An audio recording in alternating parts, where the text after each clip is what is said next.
به نام خداوندی بخشنده مهربان. سلام و درود بر شما بینندگان گرامی شبکه اصلاح. امروز یک تحلیل و واقعا هم تحقیقات جالبی نمودیم که آن را چند روز قبل آماده نموده بودیم و معلوماتی نهایی را امروز دسترس نمودیم و آن را تقدیم شما بینندگان گرامی می نماییم. برنامه را تا آخر ببینید، واقعا هم خیلی جالب است. عنوان برنامه چنین است: جمال الدین نورالیف، شپیونی امریکا یا قربانی شهوت. برکناری جمال الدین نورالیف از معاونت اول بانک ملی یک تصمیم غیر منتظره در این چند سال اخیر از طرف امام علی رحمانوف به شمار می آید. امام علی رحمانوف فرمان برکناری او را روز 10 ایون سال جاری امضا کرد. اگرچه در این فرمان علت برکناری وی به سبب به کار دیگر گذشتن گفته شده است، ولی اینک بیش از یک ماه می شود که هیچ دم و دوده نیست. اما جمال الدین فقط داماد و فقط بانکیر نبود بیننده گرامی،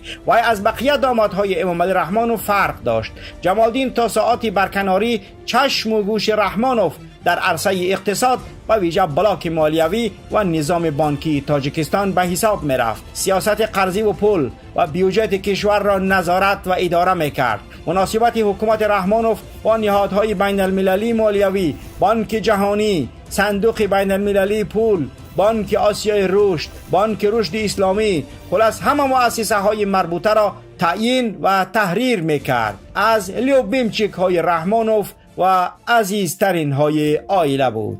اصلاح نت راجع به کار و کارنامه جمال الدین نورالیف، اهمیت، مهمیت، لزومیت و منفعتی وی برای رحمانوف و حکومت رحمانوف مطلب ها و برنامه های زیاد تقدیم نموده است. همچنین درباره آزاده رحمان، راهبر دستگاه اجرایی پرزیدنت و خانم وی هم چند مطالب و برنامه های گوناگون و شوق و آور و نشر رسانیده بودیم. برای همین اینجا درباره علت برکناری این داماد صاحب نفوذ و بسیار هم معتبر رحمانوف، البته با استناد با معلوماتی که به دست ما رسیده است خواهیم گفت. اما باید بعضی چیزها را در ابتدا بیننده گرامی درباره این شخصیت بگوییم. محض با سعی و اهتمام جمال الدین نورالیف، نظام بانکی کشور مطلقا به دست عائله رحمانوف واگذار گردید. همین چند روز پیش بود که دوشنبه سیتی رستم امام علی هم مقام بانک مستقل را گرفت. کامرس بانک، بانک بین المللی تاجیکستان، سپیتامن بانک، آریان بانک، توحید بانک و دوشنبه سیتی، همگی بانک های خصوصی دامادها و دخترها و پسری امام علی رحمانوفند. جمال الدین بود بیننده گرامی که رحمانوف موفق شد این عرصه را برای نزدیکان خود تخلیه کند. بانک های نظیری فانان بانک، صاحب کار بانک، تاج پرام بانک، اگرا اینوست بانک و تاجیک صادرات بانک را همین جمال الدین از بازار پول کشور بیرون کرد. تنها یک طرح تهیه و به اجرا گذاشتن جمال الدین راه پلکی دوشنبه خوجند، شرکت IRS طی بیش از 10 سال فعالیت 1.5 میلیارد زیادتر به جیب رحمانوف فایده صاف وارد کرده است. اما چرا یک چنین دامادی با اهمیت، چی دستش هنر، از سر و قدش تنگه و طلا میباریده، مشت پول، کوزه زر، خاک اگرت زر می شدگی یک و یک باره مورد عتاب قرار گرفت و از مقام و منصب خالی کرده شد و دور پرتاب کرده شد. جمال الدین و خانومش آزاده هر دو در دانشگاه امریکا خوانده و در آنجا با فعالیت شروع کردند. رحمانوف و آزاده از آن که جمال الدین در وینا یک زنی دیگری نکاحی و از وی چند فرزند دارد با خبرند با نام تهمینه باهیروه. همچنین خوب آگاهند که نوروز نورالیوی جیانی جمال الدین در امریکا میلیون ها دلار را میچرخاند. از این همه پولهای حکومتی رحمانوفند. یک نفر از شاهدان حادثه چنین قصه میکند که در یک توی عروسی تاجیکان سمرقند جیانهای جمال الدین از جمله همین نوروز شرکت میکند و گفته این نفر نوروز به این توی با عملیات خصوصی می آید. در امریکا البته این نوروز چند مدت بلاگری هم میکند، اما اراد میگیرند بس میکند. جنهای جمال الدین یک خیل سوم خارج میکنند، مثل که سوم از هوا آماده باشد. برگ خزان تگی درخت. بچه اکش منوچهر نورالیف افت سلام دارد. نوروز هر وقت به بچه ها میگفت است که فکر تاجیکستان نکنید، همینجا خوبه، سوم رو در همینجا ولجید کنید. زن نوروز سمرقندی است. زنی منوچهر امریکایی بود، اما با یک فرزند از منوچهر جدا شد. از این شتات تا به آن شتاتی ایالات متحده امریکا با عملیات‌های خصوصیشان می‌روند.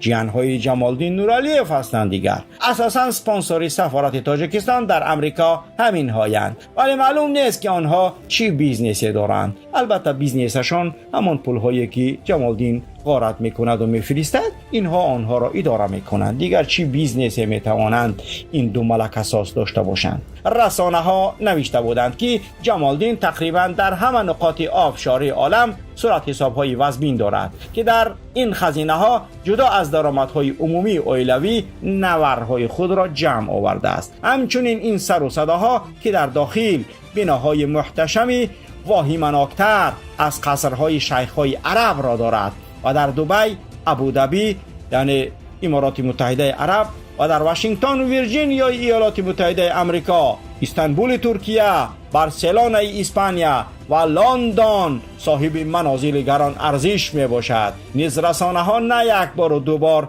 در این مورد نوشته بودند، اما به خاطر آن که بعد آشکار شدن قصه شهباز و آزاده جمالدین بیچاره سخت ناراحت و چند وقتی هم دچار افسردگی روانی شده بود. رحمانوف این را هم می‌دانست که جمالدین به هنگام بانکرات اعلان کردن تاج پرام بانک و اگرا اینوست بانک و تاجیک صادرات بانک چقدر مبلغ‌ها را به جیب خودش زد، چنانکه که در ویژه‌های گذشته گفته بودیم و همه این را می‌دانند، یعنی منظور از اویله و خود رحمانوف. اما از بس که آن طرفش یعنی زن و فرزندان جمالدین آزاده و نبره‌های خودش خود را به نادانی زد رحمانوف، و مهمتر از این جمالدین بود که تمام شات‌های افشاری خود رحمانوف و رستم را معاینه می‌کرد، چون دیگر موردی باوری سخت قرار گرفته بود. به خاطر محبت و مهر زیاد به جمالدین، رحمانوف کمالدین پدر او را از کرسی PMK گرفته معاون وزیر نقلیات کشور رحمانوف تعیین کرده بود که در یک ثانیه نقلیاتی چند سال پیش کشته گردیده بود، یعنی پدر جمالدین نورعلیف. اما امام علی رحمانوف جمالدین را برای آن نگرفته است که جدا و علاهیده و پنهانی از رحمانوف برای خودش جمع کرده است. یک منبع این خبر را به اصلاح چنین رسانید که به احتمال زیاد جمالدین به جای نصرتالله دولتوف رئیس کمیته انداز تاجیکستان تعیین می شود، چون که نصرتالله دولتوف که از سال 2009 به این طرف در این کمیته رئیس است، سالهای اخیر به فریب رحمانوف دست زده است. اگرچه نقشی انداز را 100% اجرا میکند، ولی برای خود و فرزندان و پیوندانش امتیازاتی زیاده را این نصرتالله دولت داده است که تنها رحمانوف و اعضای عائله‌اش از آن برخوردارند. جمالدین نورعلیف را متهم به شپیانش هم کردند. بر پایه یک خبر دیگری به اصلاح رسیده، سبب برکناری جمالدین تماما چیزی دیگر بوده است و جمالدین را با درخواست خود پوتین از کار برکنار کردند. گویا رضویتکای مالیوی روسیه جمالدین را با آن دستگیر کرده است که عمدن قرب روبل روسی را بر منفعت دلار پایین می‌کرده باشد. خدمات جاسوسی روسیه جمالدین را در شپیانش به منفعت امریکا متهم کردند. راستی منابع این خبر را رسانیده از جزئیات اتهام آگاهی ندارند و ما هم نمی‌دانیم که مشخصا روس‌ها جمالدین را به چی عیبدار می‌کنند، ولی معلوماتی از داخل عائله رسیده به اصلاح چنین است. پوتین و مقامات استخباراتی وی رحمانوف را طور فهمانیدند که جمالدین و آزاده تلاش زیر کنترل گرفتن حکومت را دارند و گویا در پشت آنها امریکا می ایستاد. ولی بعد از کار سبکدوش کردن جمالدین نورعلیف، قرب روبل روسی در تاجیکستان بالا و کورس دلار بیش از پیش پایین رفته ایستاده است. در هر حال ما این موضوع را من بعد نیز پیگیری میکنیم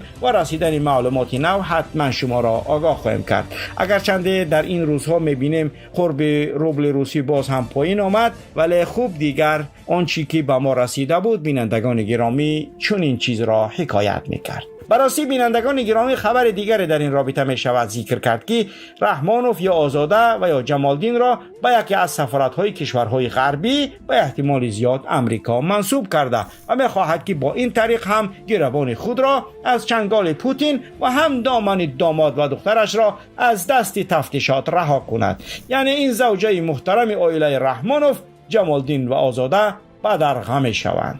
خوب دیگر